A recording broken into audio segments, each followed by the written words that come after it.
오늘은 시대의 소망 30장의 내용으로 예수님을 더 깊이 묵상하려고 합니다. 자, 이 부분은 예수님의 12 제자들에 대한 이야기예요. 우리가 함께 읽었던 마가복음 3장 13절과 14절에 이렇게 말씀하고 계시죠. 또 산에 오르사 자기의 원하는 자들을 부르시니 나온지라. 이에 12를 세우셨으니 이는 자기와 함께 있게 하시고 또 보내사 전도도 하며. 12 제자는 누구입니까? 예수께서 세상에서 제자라는 이름으로 부르신 최초의 사람들이죠. 그래서 이 예수님의 제자라는 이름은 정말 영예로운 이름이에요.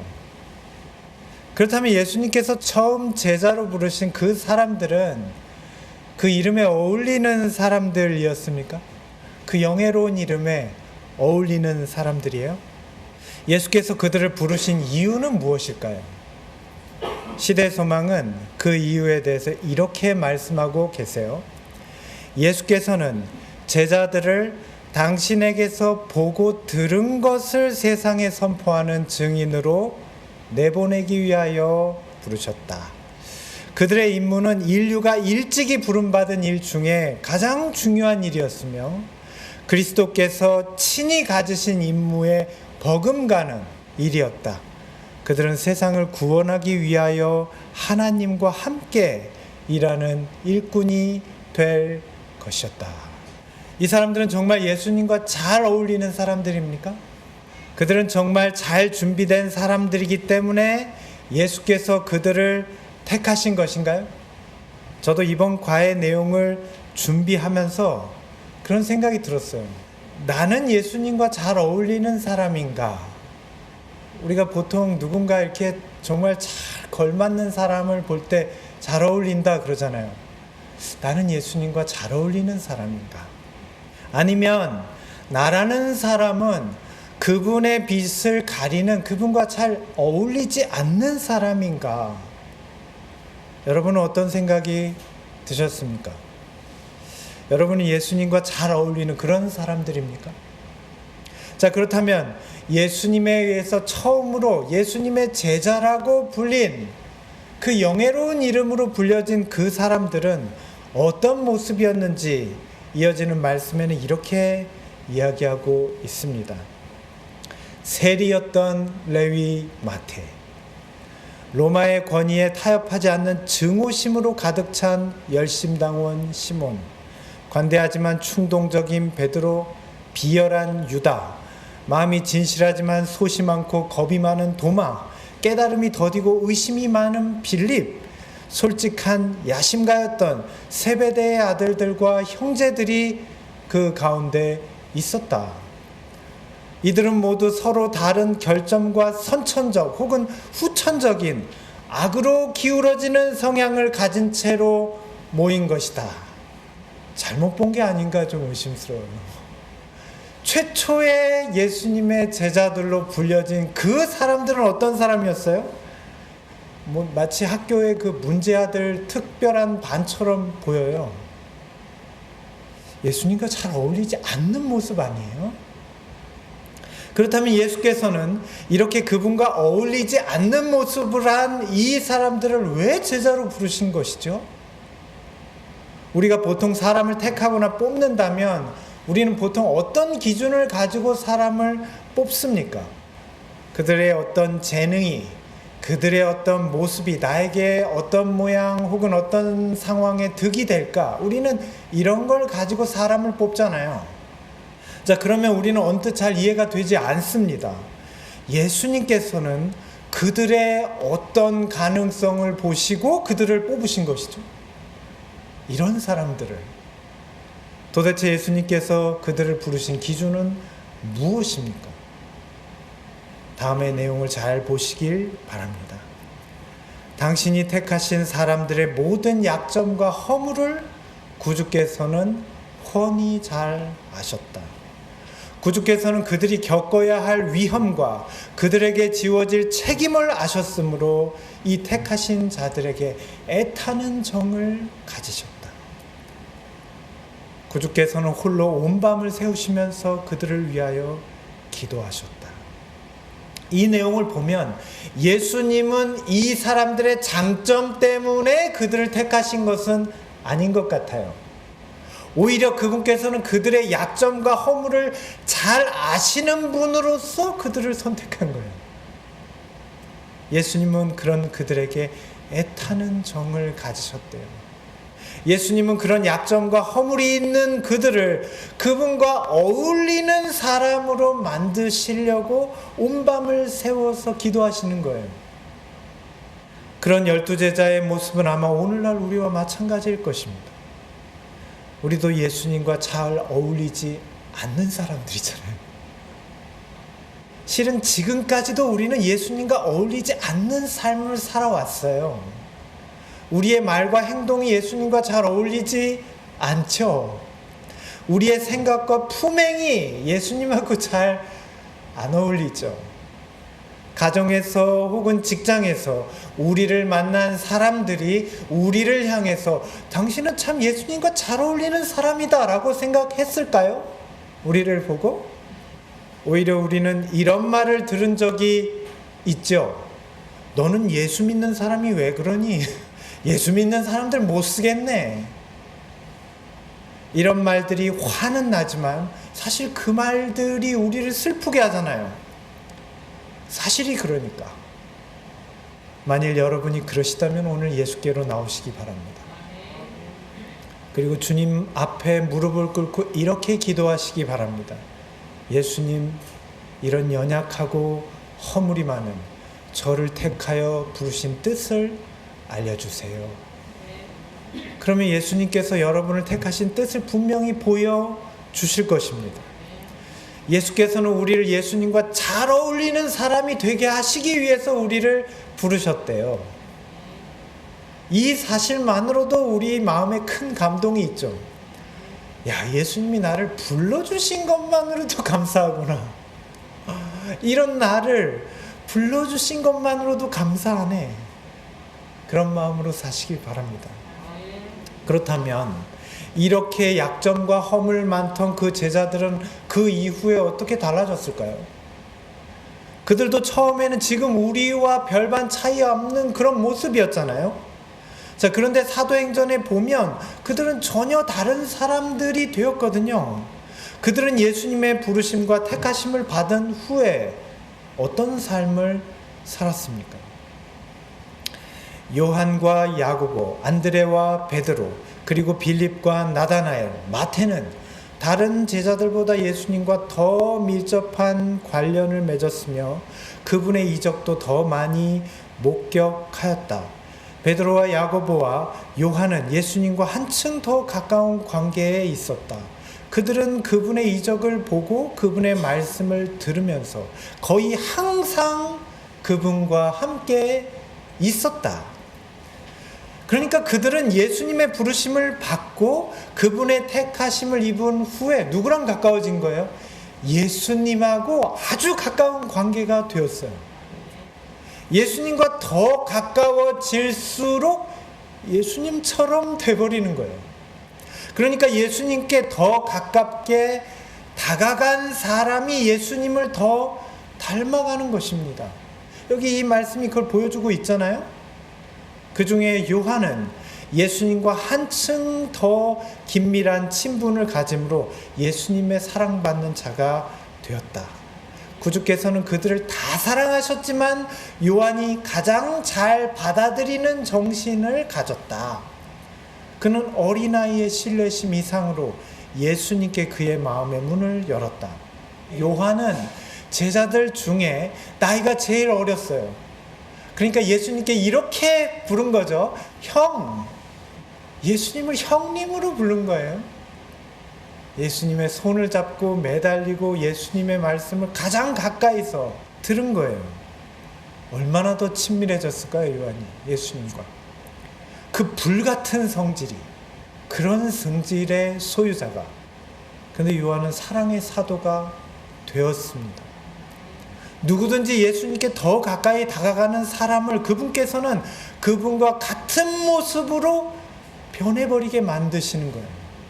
지금 이 땅에는 사람들에게 인정받기 위해서 난리도 아닙니다. 줄넘기만 해도 기네스북에 오르잖아요. 많이만 할 수 있으면. 그래서 사람들은 말도 안 되는 짓을 해요. 무조건 도전하는 거예요. 남들보다 내가 그걸 많이 하면, 잘하면, 그게 뭐든지 소위 인싸가 되기 위해서, 그 특이한 능력으로 세상에서 인정을 받으려고 그러는 것입니다. 만약 우주에서 이 지구별을 본다면 아마 큰 서커스장 같을 거예요. 막 재주를 부리잖아요. 짐승이든 사람이든. 그러나 이 지구를 제외한 온 우주에서는 이런 신변 잡기가 전혀 통하지 않는다고 합니다. 그런 것들은 전혀 신기하지 않대요. 심지어 사람이 날아다닌다고 해도 우주에 있는 거민들에겐 그게 전혀 신기하지 않아요. 그런데 모든 우주에서 유일하게 인정받는 것이 딱 한 가지 있답니다. 그것은 누가 예수님하고 더 가까운가? 이 지구별을 제외하고 온 우주 거민들의 인생 목표는 한결같이 예수님과 잘 어울리는 사람이 되는 거예요. 그런 사람이 진짜 인싸예요. 지구에서 인싸가 아니라 안드로메다에서 핵 인싸예요. 온 우주에서. 약점과 허물이 많던 12 제자에게 있던 변화는 예수님으로부터 온 것입니다. 그 사람이 얼마나 예수님께 가까이 다가갈 수 있는지가 변화의 정도를 결정하는 것입니다. 아무리 약점과 허물이 많은 사람도 예수님께 더 가까이 갈 수만 있다면 그는 변화되는 것입니다. 예수님의 12 제자들이 그 증인이죠. 예수님은 그런 분입니다.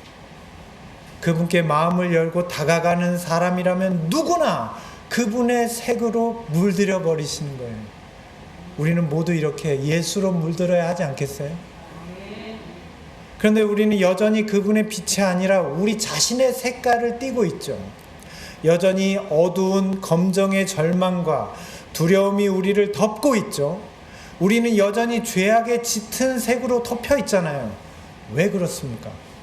여기 12 제자들 중에도 예수의 빛으로 물들지 않던 한 제자가 있었어요. 시대서망에는 그에 대해서 이렇게 말합니다. 가룟 유다는 그리스도를 따르는 자라고 공언한 사람이었다. 그는 예수께서 메시아가 되심을 믿었다. 그리하여 사도들과 합류함으로 새 나라에서 높은 지위를 얻기를 갈망하였다. 그는 당당한 풍채의 소유자로서 예리한 식별력과 행정적인 재능을 가진 사람이었으므로 제자들은 그분의 사업에서 크게 조력할 자로서 유다를 예수님에게 추천했다. 인간적인 모습으로 볼 때 유다는 정말 뛰어난 모습이었어요. 제자들이 볼 땐 더 그랬어요. 예수님의 제자라면 저런 외모에 저런 스펙을 가져야겠다 하는 사람이 누구였다고요? 가룟 유다. 제자들 중에 유일하게 정말 뛰어났습니다. 자기들과 달라도 너무 달랐어요. 사람들은 보통 이런 뛰어난 사람들 옆에 있는 것을 좋아하잖아요. 내가 안 그러니까 그런 사람 옆에라도 있으려고 하죠. 보통 그래요. 그런 사람이 오면 주변에 모여들고 그런 사람이랑 얘기하길 좋아하고, 요즘 유행하는 말로 그걸 추앙한다고 하죠. 자, 그러나 그렇게 추앙받는 유다의 마음속에는 뭐가 들어있었어요? 다른 게 들어있었어요. 유다는 예수님께 다가가지 않았다. 그의 목표는 세상에서 높아지고 부자가 되는 것입니다. 예수께서는 이런 유다의 마음을 기뻐하실 수가 없었습니다. 제자들은 인간적으로 뛰어난 유다를 환영했지만 예수께서 유다를 받아들이는 것이 그분에게 있어서 얼마나 큰 희생이고 얼마나 힘든 결정인지 아무도 몰랐어요. 얼마나 그게 큰 고통인지. 후일에 제자들이 사도가 되었을 때 이 경험은 그들의 뼛속까지 새겨진 가슴 아픈 기억이 되었습니다. 어떤 기억이요? 세속적인 우월함은 하나님께서 기뻐하시는 기준이 전혀 아니구나.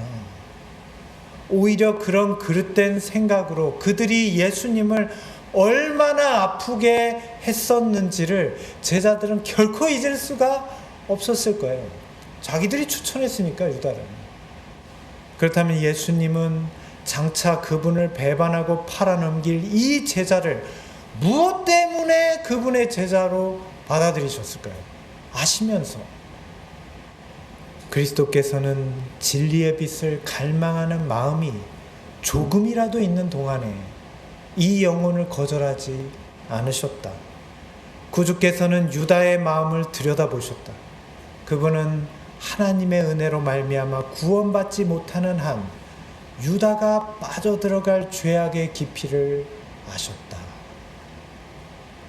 예수님은 멸망으로 다름박질하고 있는 유다를 그 멸망의 구렁텅이에서 구원하시고자 그를 받아들이신 거예요.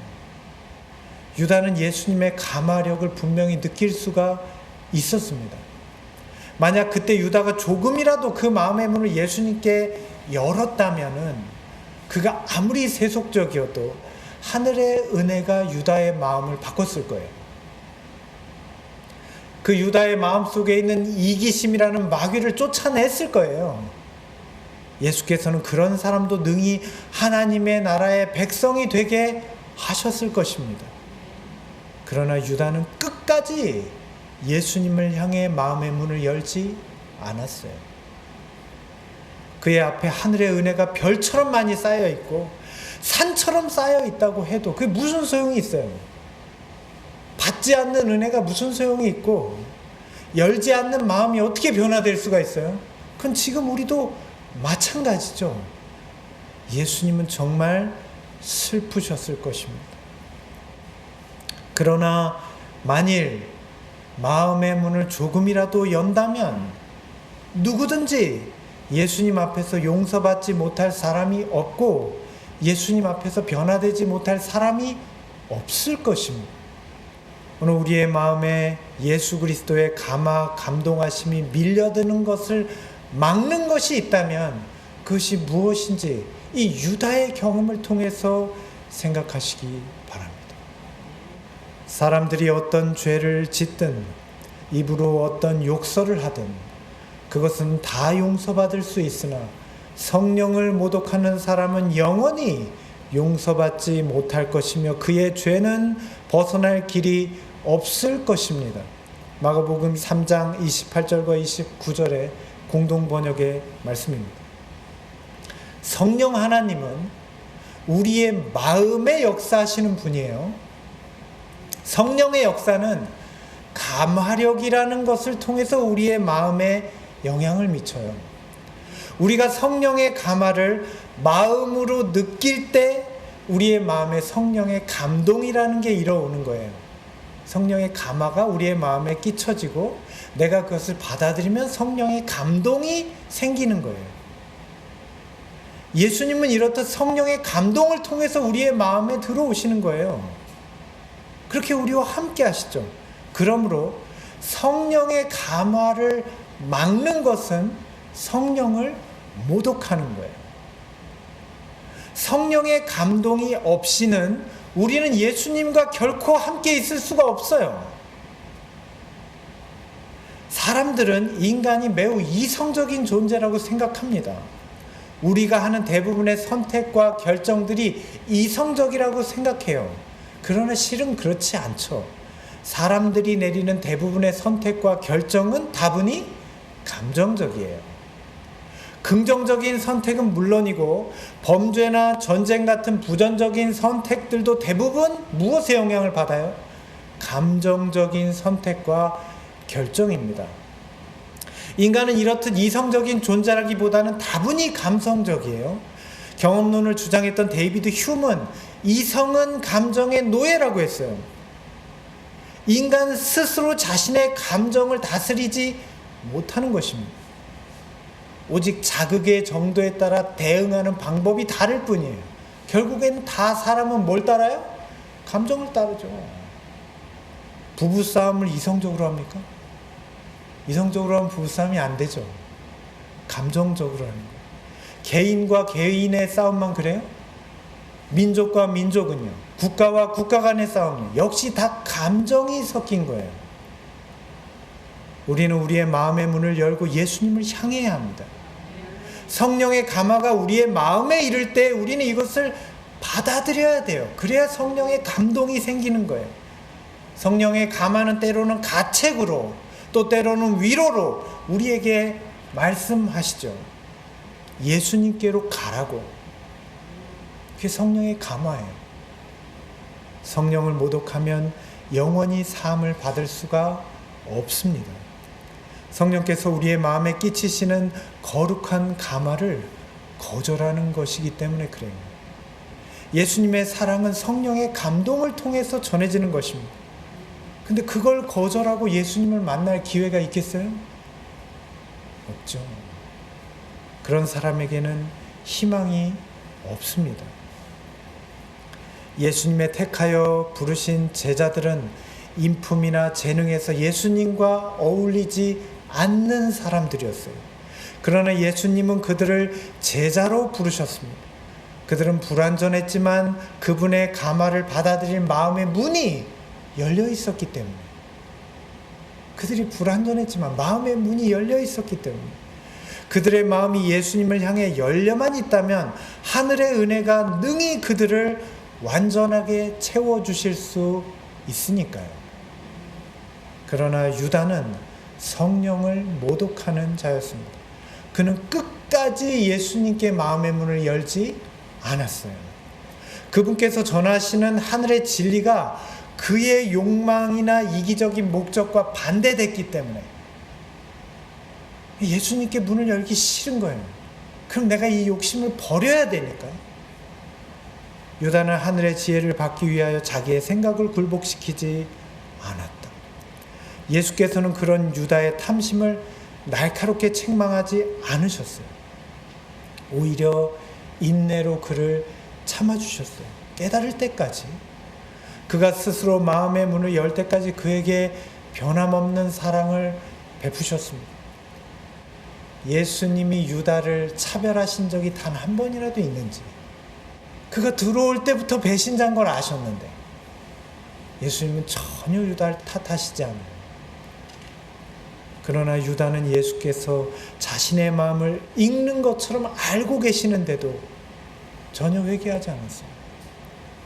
그가 그 마음을 예수님께로 조금만 열었다면 그 강력한 은혜가 그를 변화시켰을 텐데, 유다는 자신의 품성이 묘사되고 죄가 지적된 것을 여러 번 인식하였으나 불의를 자복하거나 버리려고 하지 않았다.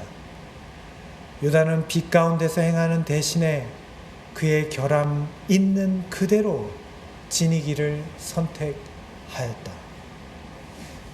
유다는 마음문을 더욱 굳게 잠갔어요. 그럴수록 유다의 욕망은 더욱 자랐어요. 이제 사탄은 그 욕망을 통해서 그의 마음을 완전히 지배할 수 있었어요. 그는 이제 자신의 욕망과 세상을 반대하시는 예수님을 향해서 적대감이라는 게 생겼어요. 자신을 사랑하시는 예수님께 적대감을 품는 것은 사탄의 마음 아니에요. 우리의 마음속에 이기심은 이런 것입니다. 처음엔 고분고분한 것 같죠. 근데 그게 자라면 성령을 모독하게 합니다. 마침내는 그 마음을 사탄이 완전히 지배하게 돼요. 유다는 사탄의 대리자가 되었어요. 예수님의 제자에서 사탄의 대리자가 되는 거예요. 예수님의 원수가 된 것입니다. 오늘 우리는 예수님을 향해 우리의 마음의 문을 활짝 열어야 합니다. 거룩한 성령의 감화가 우리의 마음에 미치게 해야 할 것입니다. 그러면 성령의 감화가 우리의 양심에 가책을 주고 우리의 심령을 감동시킬 것입니다. 그때 성령을 통해서 예수님이 우리와 함께 계시는 것이죠. 성령의 감화를 거역하지 않으시길 바랍니다. 성령께서 그분의 사역으로 우리를 부르실 때 내가 그 일을 어떻게 하겠냐고 거절하지 않으시길 바랍니다. 성령의 호소와 늦은 비가 아직 우리 곁에 머물고 계시잖아요. 그래서 지금은 아직 은혜의 시기라고 우리는 말하잖아요. 예수님을 향해 마음의 문을 여세요. 그런 사람이 예수님의 진짜 제자예요. 우리는 유다처럼 마음 문을 닫고 이기적인 어둠의 식물을 우리의 마음에서 키우지 말아야 돼요. 그 이기심이라는 어둠의 식물이 다 자라면 우리의 마음 전체를 다 차지해버려요. 그러면 우리도 유다처럼 사탄의 대리자가 돼요. 예수님의 원수가 되는 거예요.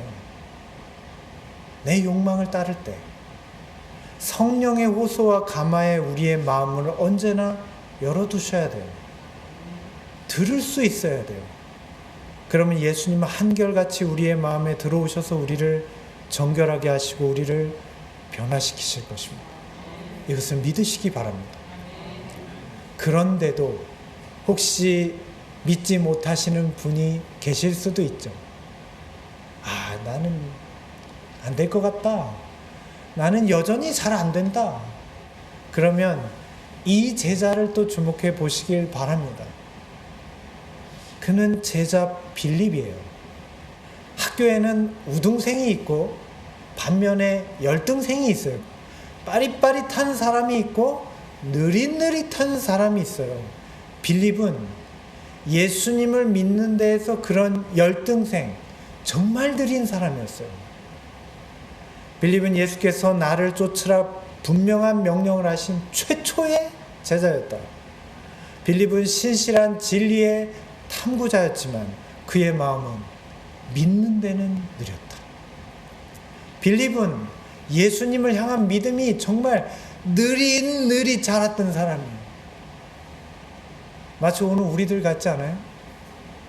빌립은 진리를 향한 믿음이 없는 사람이 아니에요. 진리를 믿고 갈망하는 사람이에요. 그는 예수님을 향했고 그분을 사모했어요. 그럼에도 불구하고 그의 마음에는 여전히 의심이 많고 인간의 이성을 의지했어요. 믿음이 잘 자라지 못했어요. 예수님의 제자들 중에 제일 먼저 부름을 받았는데 제일 꼴등인 거예요. 오늘 우리의 모습도 빌립과 비슷한 모습 아니에요? 예수님을 믿는다고 하면서도 우리는 세상 의지하고 살죠. 먹고 사는 거 계속 걱정하고 세상에서 더 잘 사는 것에 목을 매죠. 그 일이 더 중요하다고 생각하고 말이에요. 교회에는 다니지만 예수님을 위해서 헌신하는 건 어려워하죠.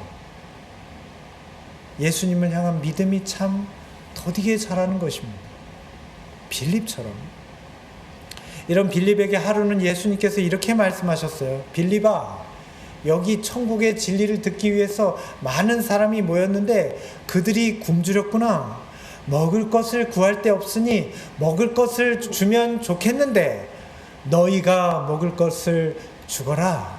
그랬더니 빌립이 이렇게 말합니다. 예수님, 한 사람에 3,000원씩 계산을 해도 여기 있는 사람이 10,000명인데 그러면 6,000만 원입니다.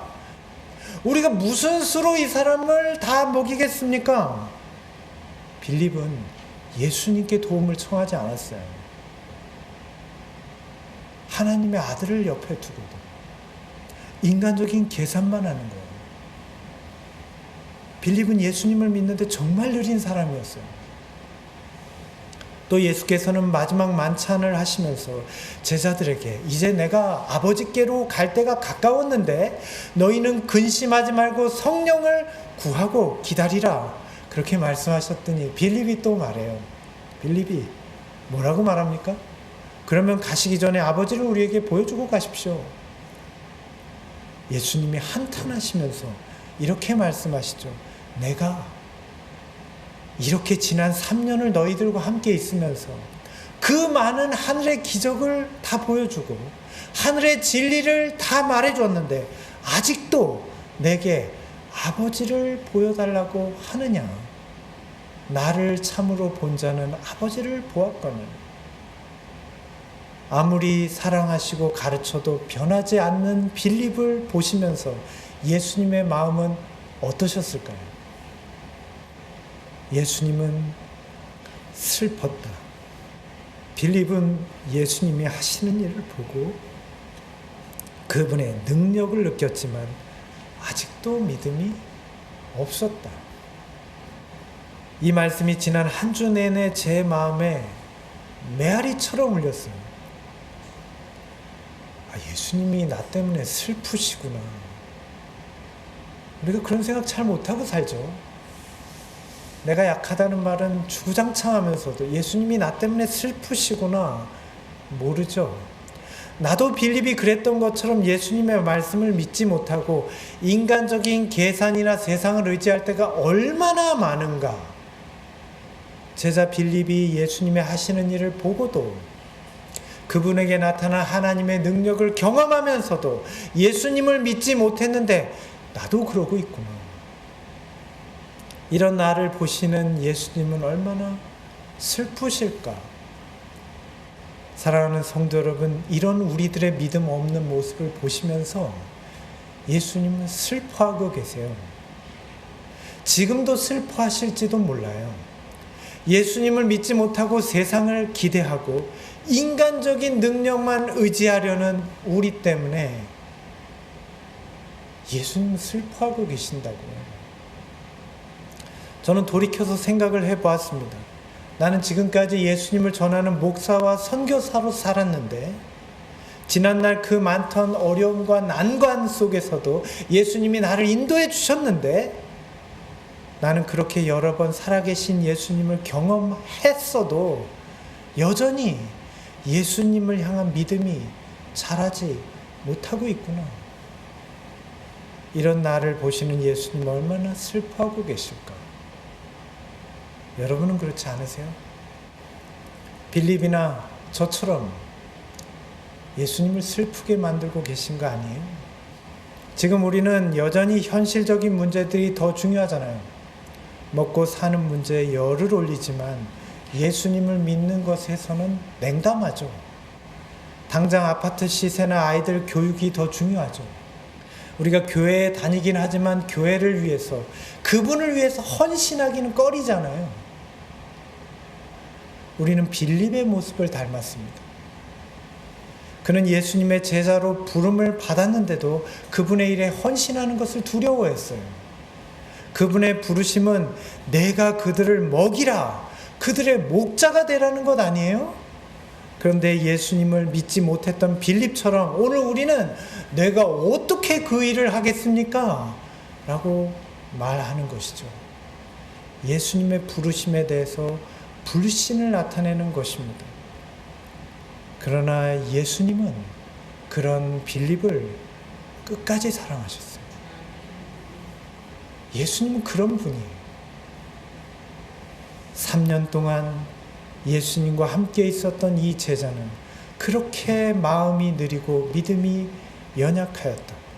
그러나 빌립은 그리스도의 학교에서 배우는 학생이었으며 하늘의 교사께서는 빌립의 불신과 우둔함을 끝까지 참아주셨다.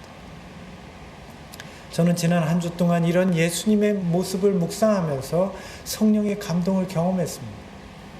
이렇게 모자란 나를 이렇게 오랫동안 참아주시는 예수님의 은혜에 감동할 수밖에 없죠. 아, 예수님이 나한테 이런 분이구나. 이런 분이구나. 그 늦가기 열등생이던 빌립은 그런 예수님 때문에 마침내 그분의 제자가 될 수 있었습니다. 성령께서 빌립의 마음에 함께 계셨을 때 사람들은 빌립의 가르침을 통해 예수님을 만났어요. 그는 자기가 전하는 예수님을 아는 사람, 예수님을 믿는 사람이 되었습니다. 예수께서는 그를 버리시지 않았어요. 그랬기 때문에 빌립이 그렇게 된 거예요. 성령이 제자들에게 임하였을 때 빌립은 하늘의 명령을 쫓아 교사가 되었다. 그는 자신이 하는 말에 대해 알았고 확신을 가지고 가르침으로 듣는 자들에게 깨달음을 주었다. 오늘 우리도 그럴 것입니다. 예수께서는 빌립을 포기하지 않으셨던 것처럼 저나 여러분 역시 포기하지 않으세요. 오늘 우리가 아무리 큰 결함이 있고 능력이 부족해도 예수님께서는 그분을 향해 마음을 열고 있는 사람들을 포기하지 않으세요. 사랑하는 성도 여러분, 오늘 성령의 가마를 향해 마음을 여시길 바랍니다. 이 설교가 여러분의 마음에 끼치는 성령의 감화가 되기를 간절히 바랍니다. 매일 새벽에 묵상하는 성경 말씀이 여러분의 마음에 끼치는 성령의 감화가 되시기를 바랍니다. 매일 무릎을 꿇고 드리는 우리의 기도 속에 성령의 감화를 경험하시기를 바랍니다. 성령의 감화를 마음으로 받아들이면 성령의 감동이 됩니다. 이렇게 예수님이 성령의 감동을 통해서 내 안에 계시는 것을 우리는 알 수가 있는 것입니다. 이게 믿음이죠. 이것을 믿음이라 해요. 성령의 감화를 향해 우리의 마음의 문을 아주 조금만 열어도 예수님의 큰 은혜는 우리 속에 들어와 역사하실 것입니다. 그리고 결국에는 우리도 예수님의 제자가 될 것입니다. 이 모든 것이 우리를 향한 예수님의 사랑이죠. 모든 제자들은 예수님의 사업을 위하여 부르심을 받을 때 큰 결함을 가졌다. 악한 성질, 복수심, 비평하는 정신이 이 사랑받던 제자들의 마음속에 가득 차 있었다. 그러나 그들은 날마다 자신들의 난폭한 정신과 비교되는 예수님의 온유와 관용을 보고 겸비와 인내의 교훈을 들었다. 그들의 자아는 그리스도 안에 숨겨졌고 그들은 마침내 그리스도의 멍에를 메고 그 짐을 지는 것을 배웠다. 유다를 제외한 다른 모든 제자들은 거룩한 성령의 감화의 마음의 문을 열었습니다. 그들은 예수님의 말씀을 듣고 믿는 자들이 되었어요. 성령의 감화의 마음을 연 사람은 하늘의 권능을 받는 사람이죠. 예수께서 행하시던 일을 그들도 행하게 되는 것입니다. 12 제자가 그것을 우리에게 보여주고 있죠. 예수님이 그들을 제자로 부르시는 이유는 그들과 함께 있으시기 위해서입니다. 또 그들이 그 안에 계신 예수님을 세상에 전하게 하시기 위해서입니다. 우리도 그럴 것입니다. 우리가 성령의 감화의 마음을 연다면 우리의 마음속에 성령의 감동으로 임하시는 예수님이 우리와 함께 계시다면 우리의 삶을 통해 세상에 예수님이 전해질 것입니다. 그게 전도 아니에요? 내 안에 계신 예수님을 보여주는 것이죠. 지금 늦은 비처럼 임하시는 성령의 감동으로 우리는 모두 이렇게 변화될 수 있습니다. 예수께서 그 일을 하시는 것입니다.